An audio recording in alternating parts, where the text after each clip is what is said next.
Hello everyone, कैसे हैं आप सब। आई होप सभी बच्चे बहुत ही अच्छे से क्लासेस को अटेंड कर रहे होंगे। और बच्चों, जैसे आप लोग मेहनत कर रहे हैं वैसे बहुत ही अच्छे से मेहनत करते रहिए। ऐसे ही कंटिन्यूअसली अपने वर्क हार्ड को करते रहें, ताकि जब आप एग्ज़ाम में बैठें तो आपको बिल्कुल भी डर ना लगे और आपका अच्छे से रिवीजन और अच्छे से आपके सारे टॉपिक्स तैयार हो जाए। किसी भी क्वेश्चन को देख के आपको ऐसा ना लगे कि कहाँ से पूछ लिया, आउट ऑफ सिलेबस है, या अरे सब तो पढ़े थे बट यही नहीं पढ़े थे, ऐसा कुछ आपके मन में कोई फीलिंग ना आए। इसी बात को ध्यान में रखते हुए आपके लिए बहुत ही इम्पोर्टेंट क्वेश्चंस तैयार किए जाते हैं। ठीक है, तो आप इसी उम्मीद के साथ कि आपको बहुत ही बेहतरीन क्वेश्चंस मिलने वाले हैं जो इम्पोर्टेंट हैं, साथ ही साथ आपका रिवीजन भी होगा और बहुत कुछ नया सीखने को मिलने वाला है। Okay, let's get started. अपना पहला क्वेश्चन है, rearrange the sentence with correct order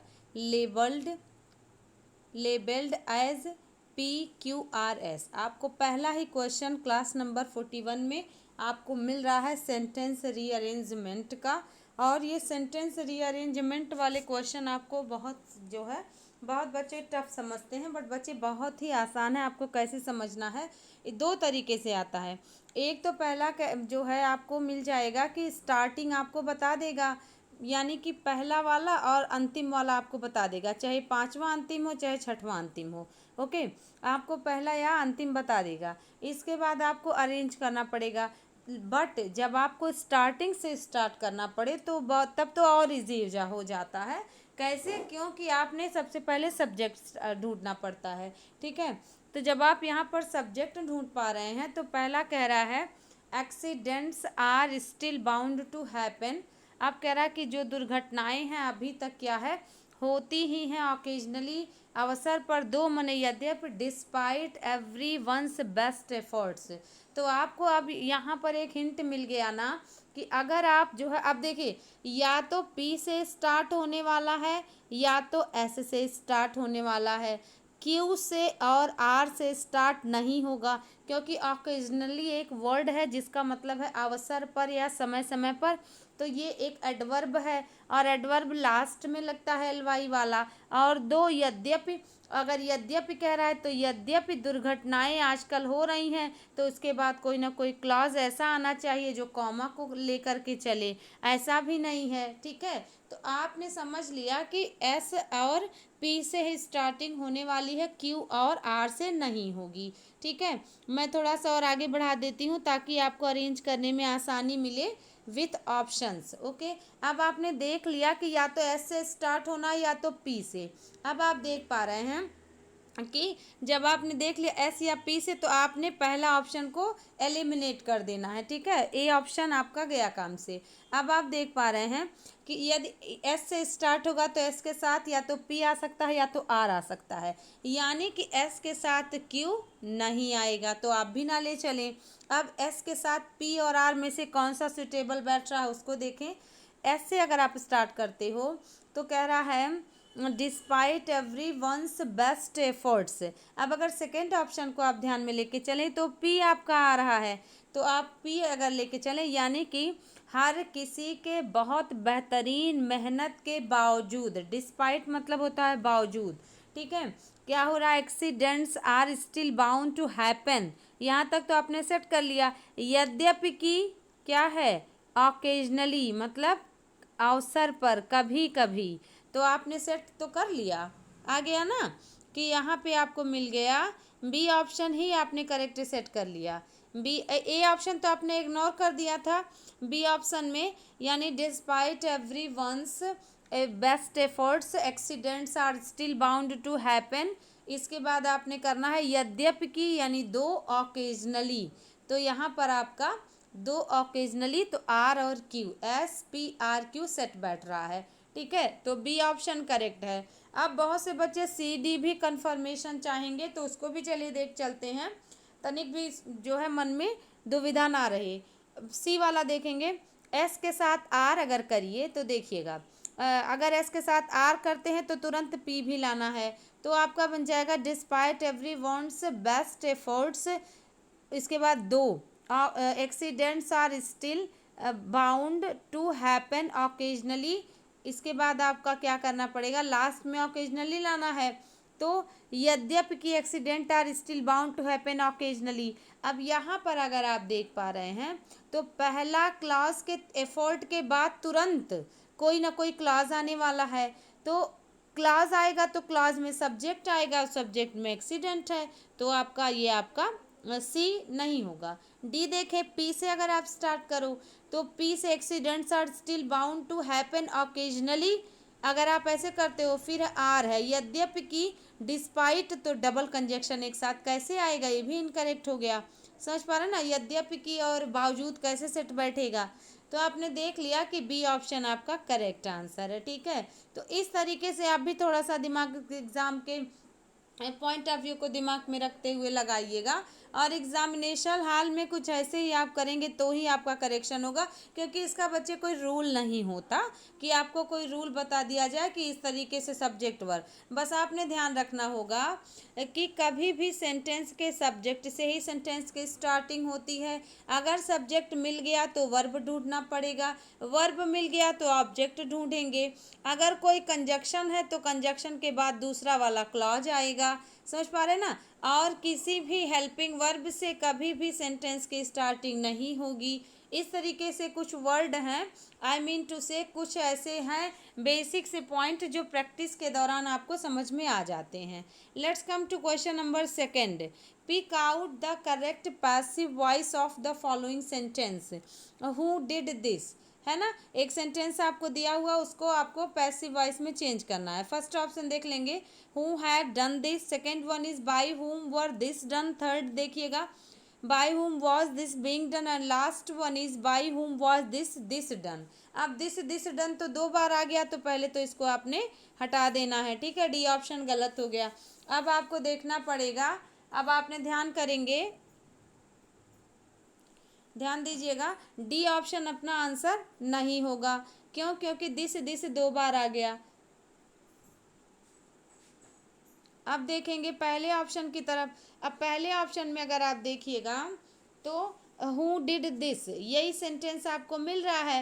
who did this यानी कि हु आपका हेल्पिंग वर्ब है, आई मीन टू से इंट्रोगेटिव सेंटेंस है। इसके बाद आपको वर्ब का सेकेंड फॉर्म लाया गया है, फिर ऑब्जेक्ट लाया गया है ना। अब आपको ऑब्जेक्ट लाया गया तो आपने पढ़ा है ना कि जो पास्ट इंडिफिनिट होता है ये वॉज या वर में चेंज होता है, आपने पढ़ा है ना। तथा हु को बाई हुम में चेंज करते हैं, बाई हुम में चेंज करते हैं।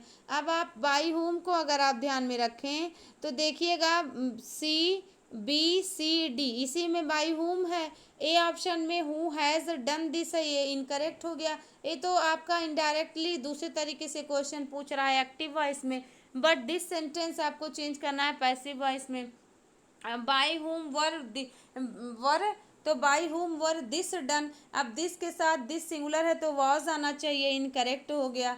दूसरा ऑप्शन इनकरेक्ट है। तीसरा ऑप्शन देखेंगे, बाई हुम वॉज दिस बीइंग डन। तो यहाँ पर अगर आप देखिए दिस बीइंग डन तो वॉज वर होता तब ना बीइंग करते, तो A option, B option, C option incorrect हो गया। अब डी ऑप्शन पे अगर आप ध्यान दें तो बाई हुम वॉज दिस, इसके बाद done, by whom was this done, यही करेक्ट था। ये आपका दो बार दिस लिखा गया है, तो आप इससे कंफ्यूज ना हो, डी ऑप्शन करेक्ट होगा। ठीक है, आपने बस ध्यान रख लेना है बाय होम वॉज। अब यहाँ पर हूँ बाय होम में चेंज हुआ। डिड आपका क्या वर्ब का जो है मेन वर्ब की तरह वर्ब का सेकेंड फॉर्म के रूप में आया था। जैसे आप कहते हो ना, मैं करता हूँ, मैंने किया, तो मैंने किया आप बोलते हो तो आई डिड बोल देते हो। ठीक उसी प्रकार से आपको ध्यान करना है, दिस आपका जो यहाँ पर ऑब्जेक्ट था वो सब्जेक्ट बन गया और डन वर्ब का थर्ड फॉर्म बन गया। ओके, तो यहाँ दिस दो बार लिखा गया है, तो इससे आप तनिक भी कंफ्यूज ना हो, यहाँ डी ऑप्शन करेक्ट होगा। ओके, ये टाइपिंग मिस्टेक वाली मिस्टेक है। दिस डन दो बार लिखा है, तो इससे आप तनिक भी कंफ्यूज ना हो। बी ऑप्शन में देखिए वॉज अगर होता तो बी ऑप्शन करेक्ट होता। ओके, तो चलिएगा, जिन बच्चों का डी आंसर आ रहा है बिल्कुल वो बच्चे सही हैं, इस दिस को इग्नोर करिएगा, ये डबल टाइपिंग हो गई है। Okay, let's come to question number third. One who is out to destroy all government law and order, उसको क्या कहते हैं? पहला ऑप्शन ले लें, अल्ट्रिस्ट कहते हैं, दूसरा एनार्किस्ट कहते हैं, तीसरा आर्बिट्रेटर कहते हैं और चौथा ब्लास्फेमी कहते हैं। बताइएगा, एक ऐसा इंसान जो सरकार के नियम कानून को क्या करे, ताक पर रख के एकदम से कोई मतलब नियम कानून ना माने, that person is called in Hindi अराजकतावादी। कहते नहीं है, अराजकतावादी इंसान है। It means there is no law and regulation for him. Okay, ऐसे इंसान को क्या कहेंगे? अल्ट्रिस्ट मतलब तो परोपकारी होता है, ये आंसर होने वाला नहीं। एनार्किस्ट बिल्कुल सही, बी ऑप्शन वाले बच्चे बिल्कुल सही, 1 मार्क ले लें अपना। आर्बिट्रेटर मतलब होता है मध्यस्थता करने वाला। ओके, एक ऐसा इंसान जो बिचौलिए का काम करता है, दो पार्टियों की समस्याओं के बीच मध्यस्थता करता है, that person is called in Hindi arbitrator. Okay, और जो है ब्लास्फेमी मतलब होता है ईश्वर निंदा या पवित्र चीज़ों की निंदा, दैट पर्सन आपका क्या हो गया, आप इंसान हो तो आईएसटी लग जाएगा, ब्लास्फेमिस्ट हो जाएगा। तो ब्लास्फेमी ईश्वर निंदा, ब्लास्फेमिस्ट मतलब ईश्वर की निंदा करने वाला। ओके, तो आपने देख लिया ना, बी वाले बच्चे बिल्कुल करेक्ट हैं, बी ऑप्शन करेक्ट है। One word substitution, idiom and phrases, antonym, synonym, ये सब आपको प्रैक्टिस से ही बहुत आसान बनाया जा सकता है। अदरवाइज अगर आप प्रैक्टिस नहीं करते हैं तो भूलने के चांसेस बने रहते हैं। ठीक ना, तो बिल्कुल सही। चलेंगे क्वेश्चन नंबर 4 पर। One who cuts precious stones, बताइए, एक ऐसा इंसान जो कीमती पत्थर काटता होगा। पत्थर कट कहते हैं ना, पत्थर काटने वाला।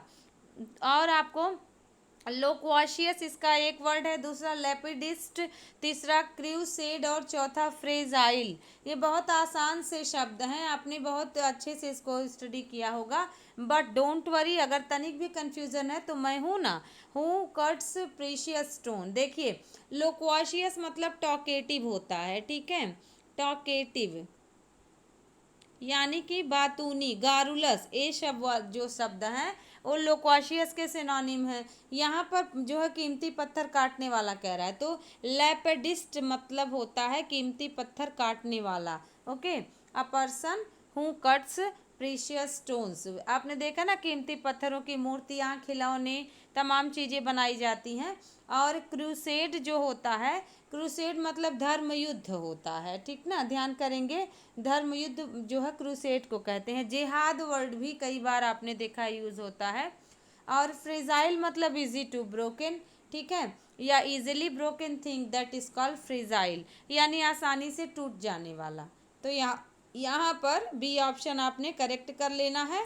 तो जो बच्चे बी ऑप्शन को कर रहे हैं उनका करेक्ट है, 1 नंबर आप ले लें, ठीक ना। अब चलते हैं क्वेश्चन नंबर 5 पर। अ person who is bad in spelling, बताइएगा, अगर जो है कोई व्यक्ति स्पेलिंग में बैड है तो उसको क्या कहेंगे?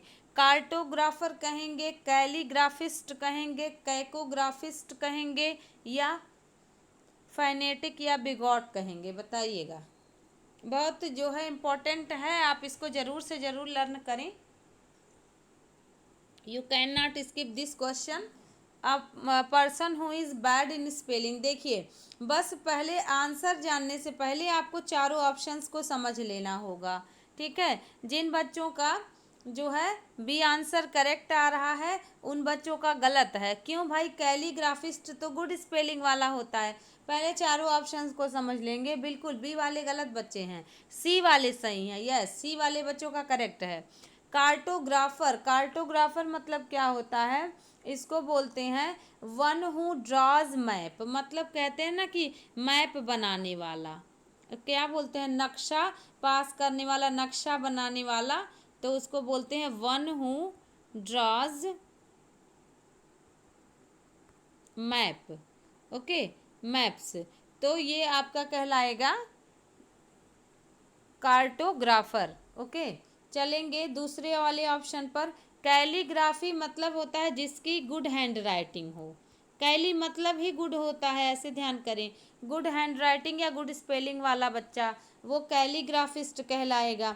और कैकी का जो है, कैली का जस्ट उल्टा कैको होता है।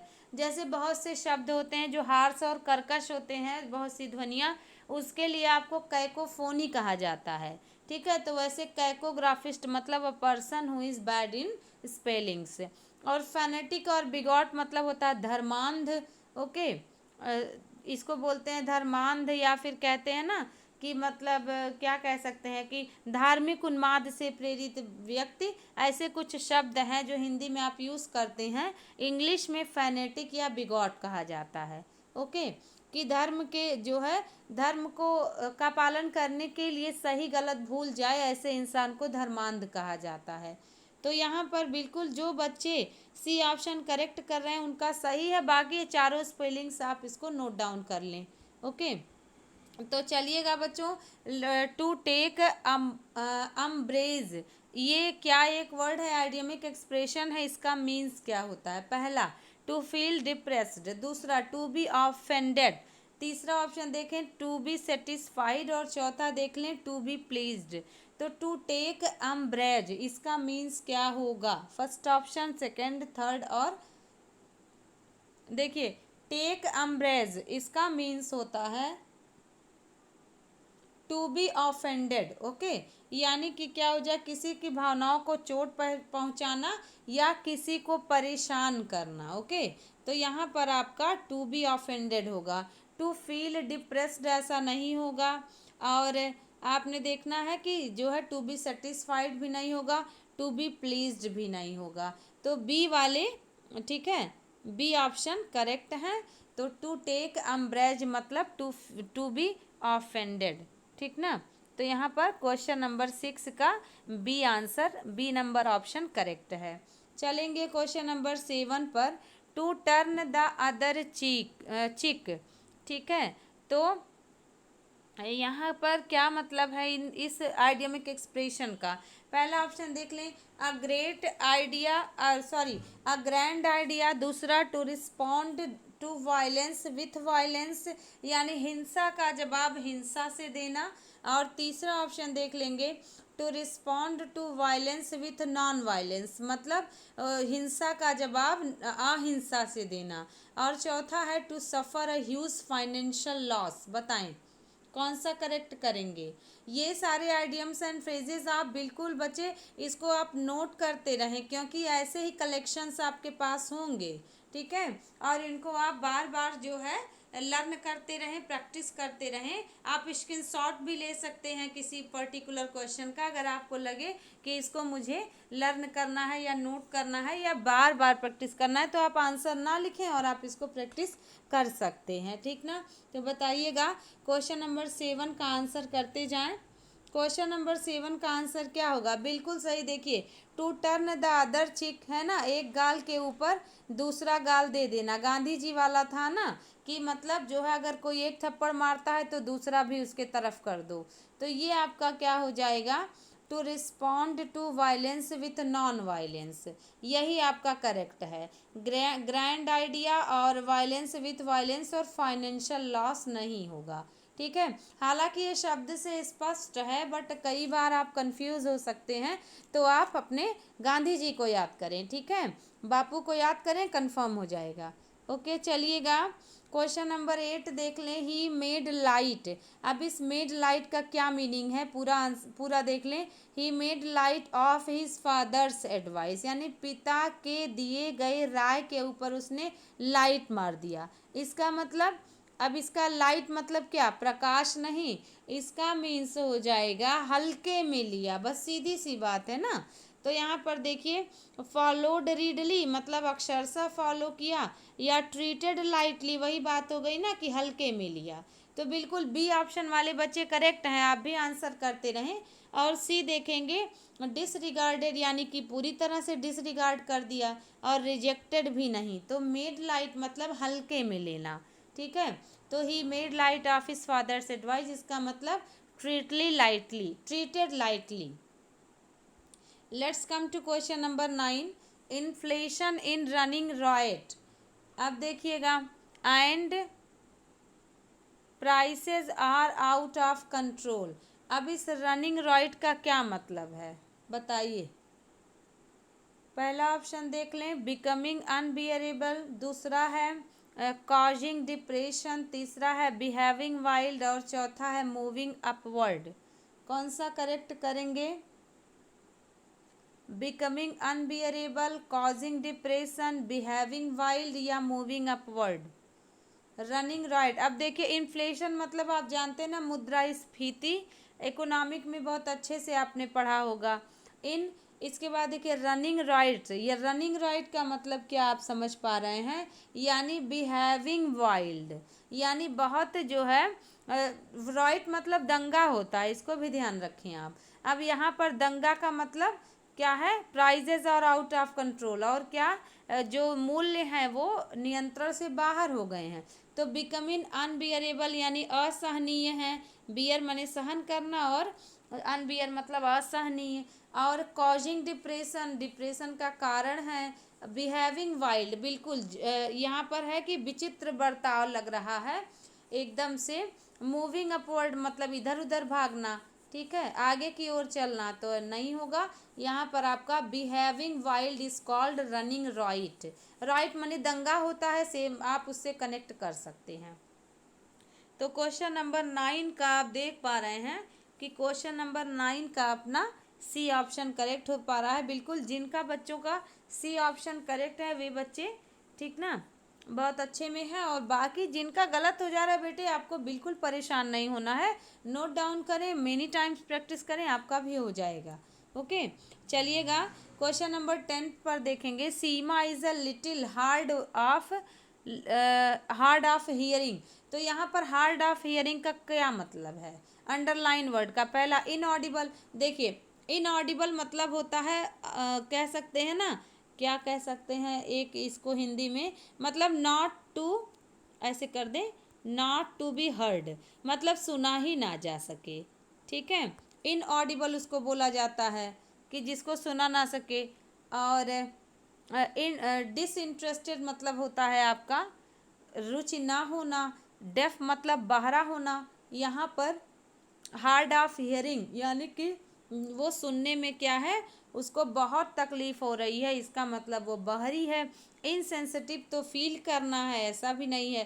तो डिसइंटरेस्टेड और इनऑडिबल नहीं होगा, क्योंकि अगर इनऑडिबल कर देते तो आपको सेंटेंस में अ लिटिल नहीं होता। समझ पा रहे हैं ना, कि सुनने योग्य ही नहीं है, तो सुनने योग्य ध्वनि होती है, इंसान नहीं होता है, ठीक है। इंसान के लिए डेफ यूज होता है। डेफ मतलब बहरा, लेम मतलब लंगड़ा, डैम मतलब गूंगा, ठीक है।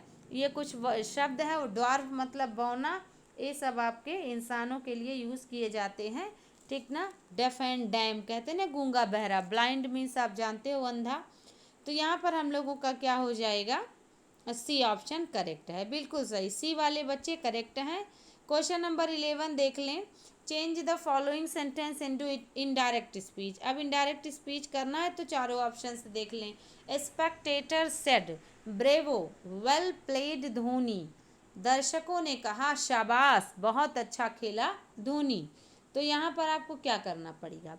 सबसे पहले स्पेक्टेटर्स के जो है, जब भी ब्रेवो आता है, बस आप सीधी सी बात रखें, पहले आप आंसर करें फिर मैं अपनी बात को कहूँगी। ए ऑप्शन होगा, पढ़ दें। The spectators called Dhoni bravo because he had played well.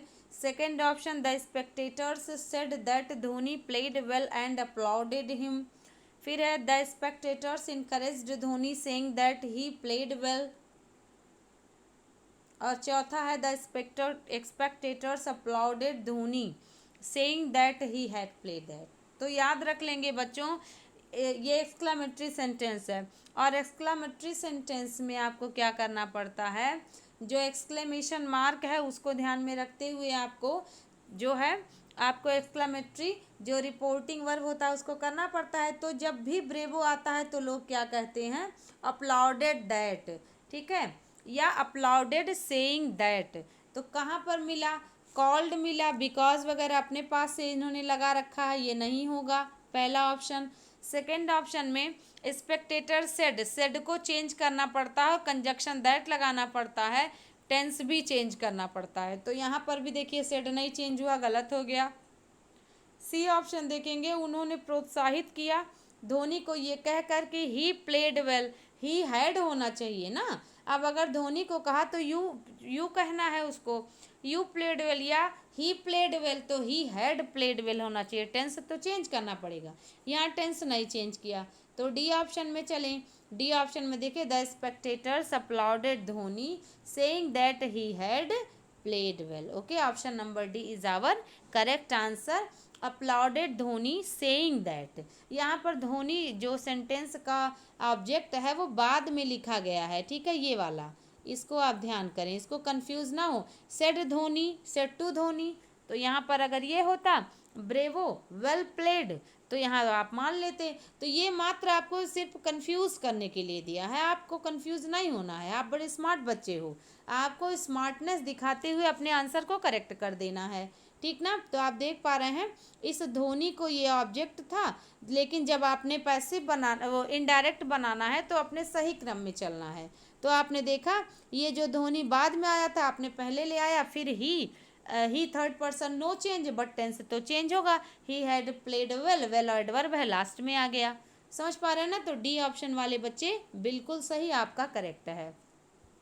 Question number 12 देख लेंगे। Choose the appropriate prepositions in the following sentence.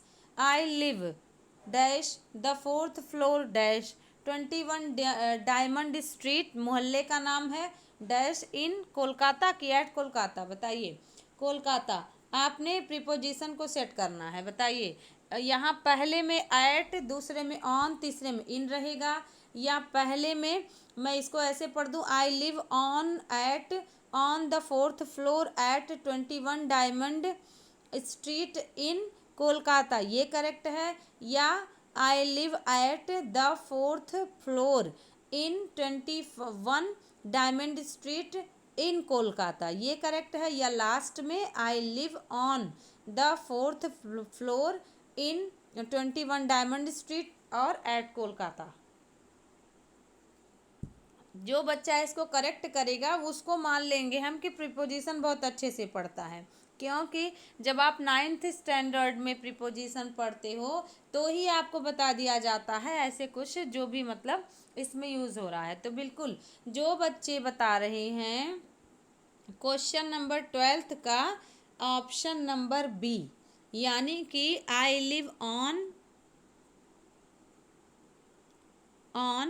और यहाँ पर एट और यहाँ इन, वही बच्चों का करेक्ट है। इसका मतलब जिन बच्चों का ऑप्शन नंबर बी आज जा रहा है वही करेक्ट है। अब देखिए तनिक भी कंफ्यूज ना हो आप, ऑन द फ्लोर कहा जाता है ना फर्श पर, तो यहाँ पर चौथे फ्लोर यानी मंजिल पर, ये मीनिंग निकल रही है।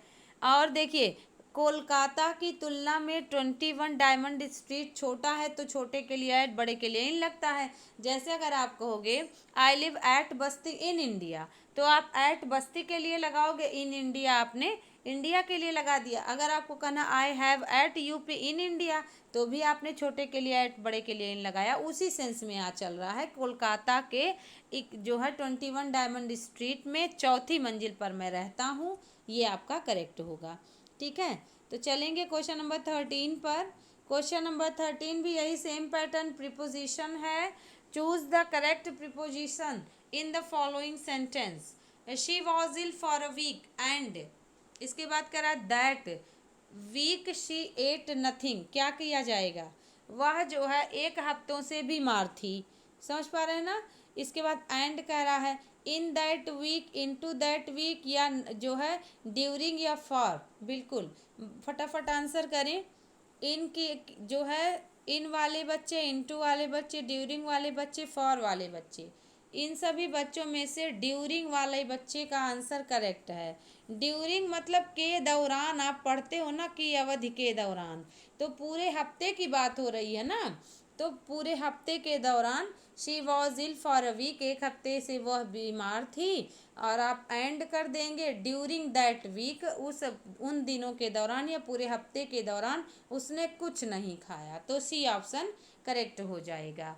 ओके, इसी तरीके से मैंने एक और दिया था ना कि बारिश हो रही है, पूरी रात के दौरान बारिश बंद हुई धीरे धीरे। तो वाला अगर आपने समझा होगा तो भी आपको रिलेट कर पाएंगे। चलिए क्वेश्चन नंबर 14 देख लेंगे। Choose the correct preposition in the following sentence. यहाँ भी प्रीपोजिशन है भाई, पीछा ही नहीं छोड़ रहा है, बट डोंट वरी, प्रीपोजिशन बहुत इंपॉर्टेंट है, आप इसको बिल्कुल बहुत अच्छे से पढ़ें। She was carrying a suitcase and walking, फिर कह रहा है द रेलवे स्टेशन, उसने वह क्या कर रही थी, चले जा रही थी, और क्या, सूटकेस अपना कैरिंग मैंने ढो रही थी, और क्या, कहाँ चली जा रही थी, रेलवे स्टेशन के द्वारा, रेलवे स्टेशन की ओर, रेलवे स्टेशन के साथ, या रेलवे स्टेशन को।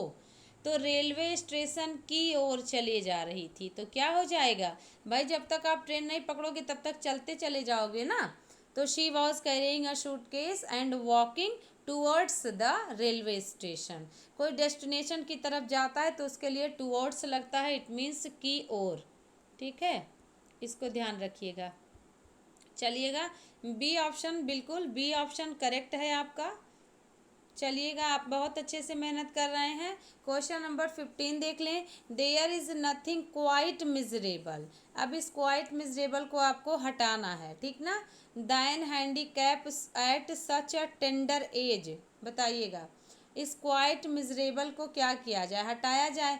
अब क्यों हटाया जाए, क्योंकि यहाँ पर देखिए दैन आया है। अब दैन आ गया, इसका मतलब दिस सेंटेंस, ठीक है, इज इन, क्या है आपका, इन कंपैरेटिव डिग्री, कंपैरेटिव डिग्री है। तो कंपैरेटिव डिग्री में आपको क्या जगाना पड़ता है, पॉजिटिव में मिजरेबल एज के साथ लगता है, द लगता है सुपरलेटिव में, और मोर मिजरेबल, यही सी ऑप्शन करेक्ट है, बिल्कुल सी ऑप्शन वाला, ठीक है, हर बच्चा करेक्ट है। और डी में देखिए द मोर नहीं लगेगा, द मोर तब लगता है जब दो लोगों की तुलना होती है, और कहते हैं ना, the more you go the more you, कह सकते हैं, confuse, the higher the greater, इस तरह से डबल कंपैरेटिव डिग्री लगती है, तो द लगता है मोर के पहले।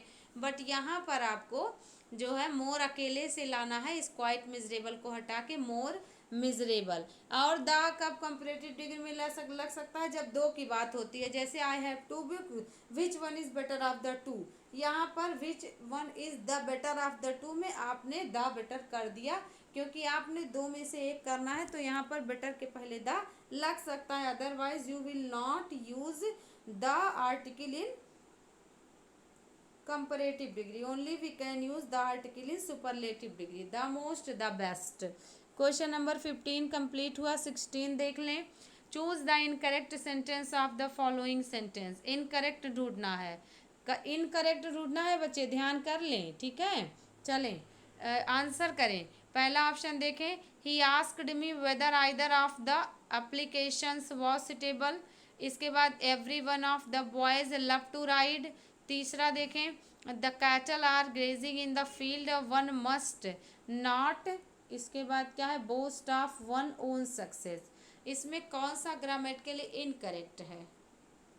ऐसे क्वेश्चंस आपको एग्जाम में दिया जाता है, और आपको एक क्वेश्चन में 4 क्वेश्चन डाल दिया जाता है, ठीक है, और आप कंफ्यूज हो जाते हो कौन सा पढ़े थे कौन सा नहीं पढ़े थे, कौन सा रूल किसमें, अब आपका मिसलेनियस उसमें मिल जाता है, ठीक है। बट आप अगर प्रैक्टिस करते रहेंगे तो ऐसा कभी नहीं होगा। बताइएगा, पहला ऑप्शन देखेंगे, कह रहा है कि ही asked me whether either of the applicants. इसके बाद यहाँ पर तो आइदर ऑफ द एप्लीकेंट से तो सही है, बट आइदर के अनुसार आप एप्लीकेंट को वॉज लगता है, या आइदर आर नाइदर नार ईच एवरी ये सब हो तो हम बाद वाले सब्जेक्ट के अनुसार लगता है। बट जब आइदर आर नाइदर नार ही सब्जेक्ट की तरह यूज़ हो तो दोनों में से कोई एक, तो आइदर का यूज़ दो में से कोई एक के लिए लगता है, और नाइदर का भी दो में से कोई नहीं के लिए। तो जो नाउन होगा वो प्लूरल होता है, बट जो हेल्पिंग वर्ब होता है सिंगुलर होता है। इस नियम के अनुसार ए ऑप्शन तो करेक्ट है, बस अपने को इनकरेक्ट ढूंढना है। बी देख लें, every one of the boys, क्या ये करेक्ट है। मैं वेट कर रही हूँ, आप बताएं, तभी मैं एक्सप्लेन करूँगी, बताइएगा ये करेक्ट है कि इनकरेक्ट है। आपने कुछ पढ़ा है या कुछ समझ में आ रहा है, या फिर बताएं कंफ्यूज हो रहे हैं।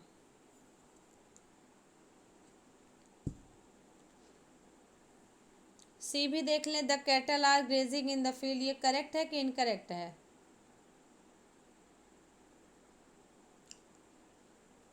देखिएगा ये भी करेक्ट है।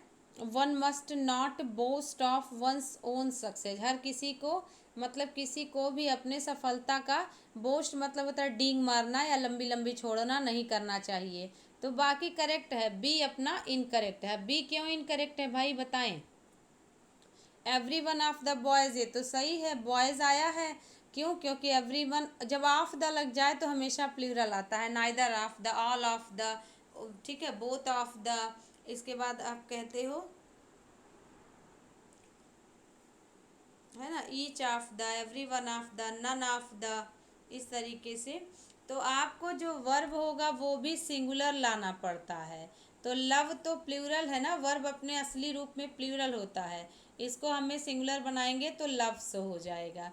अब इसका करेक्ट बनेगा every one of the boys loves to ride, मतलब राइड करना, बाइसिकल राइडिंग करना, बाइक राइड करना, ये सब घोड़ा हाथी दौड़ाना, ये सब आपका राइड के सेंस में यूज़ होता है।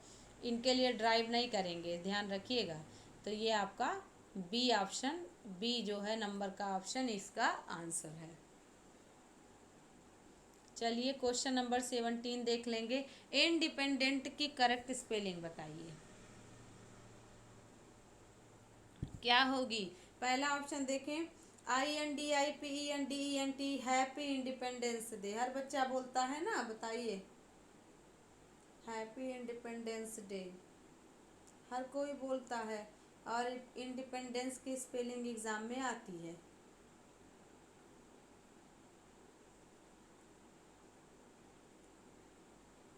बिल्कुल आप कंफ्यूज ना हो, बस आप देख लें।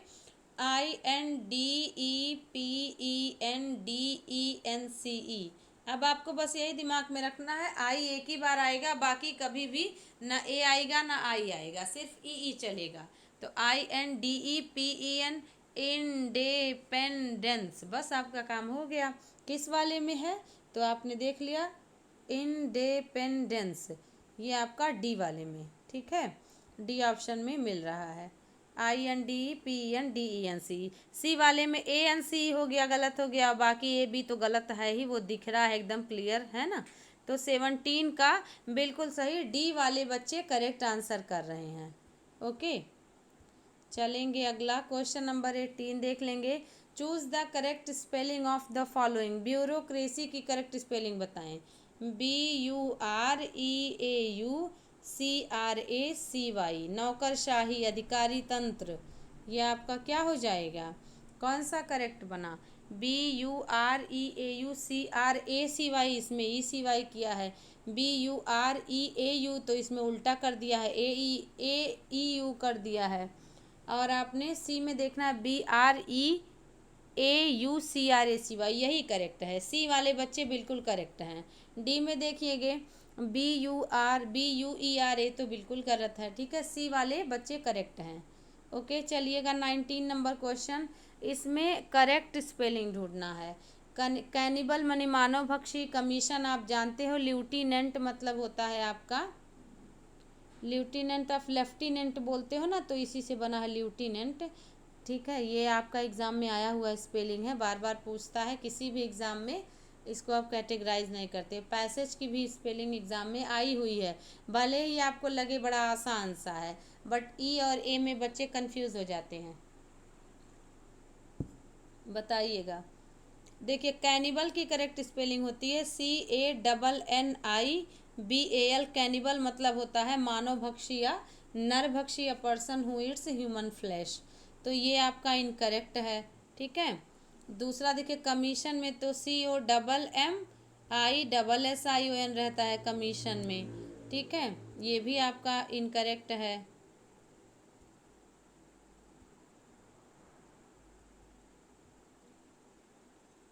ये भी इनकरेक्ट है, ये भी इनकरेक्ट है।